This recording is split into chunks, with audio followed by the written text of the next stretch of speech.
یعنی آغاز سورت سے اللہ تعالیٰ نے کفار کے نظریات کو رد کیا ہے۔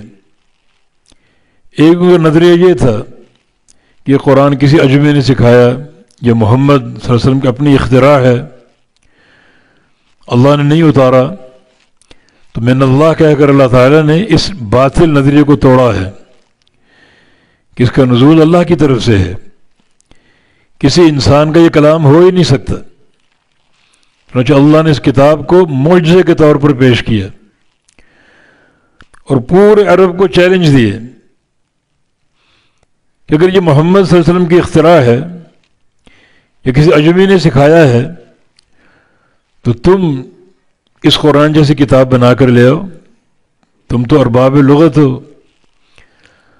اور تعلیم یافتہ لوگ ہو، پڑھے لکھے لوگ ہو، یہ تو امی ہے، ان پڑھ ہے۔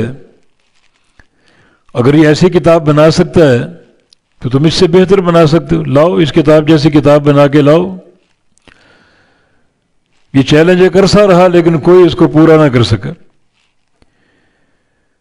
پھر اللہ نے فرمایا کہ 10 صورتیں لے آؤ، لاؤ تو صحیح، اس چیلنج کو قبول تو کرو۔ پھر ایک چھوٹی صورت بنا کے لانے کا چیلنج کیا گیا، جیسے انا اعطیناک الکوثر فصل لربک وانحر ان شانئک هو الابتر، یہ صورت لے آؤ۔ لیکن کسی میں یہ چیلنج قبول کرنے کی ہمت نہ ہوئی، حالانکہ اس دین کے ذاتی دشمن تھے، جانی دشمن تھے، تو چاہتے ہیں نا چیلنج قبول کر لیتے لیکن نہیں کر سکے۔ قرآن ایک معجزہ ہے، اللہ نے ہر نبی کو معجزے دیے اور محمد مصطفیٰ علیہ السلام کا سب سے واضح معجزہ قرآن پاک ہے۔ دنیا اس جیسی کتاب لانے سے عاجز آ گئی، بلکہ ایک آیت تک بنانے سے عاجز آ گئی، ایک سورت تک بنانے سے عاجز آ گئی۔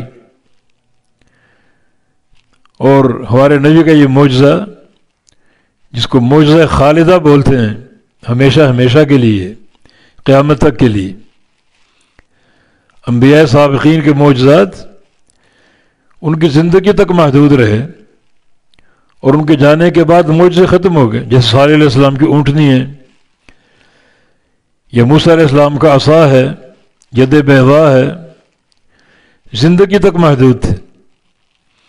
لیکن محمد مصطفیٰ علیہ السلام کا معجزہ قرآن پاک قیامت تک کے لیے، یہ کتاب آج بھی موجود ہے اور قیامت تک موجود رہے گی اور لوگوں کی ہدایت کا کام کرتی رہے گی۔ اس لیے محمد مصطفیٰ علیہ السلام کی امت کا دائرہ سب سے وسیع ہے، امت کی تعداد سب سے زیادہ اور بڑھ کر ہے، کیونکہ آپ کا معجزہ قیامت تک کے لیے قائم رہے گا اور لوگوں کی ہدایت کا سبب بنتا رہے گا۔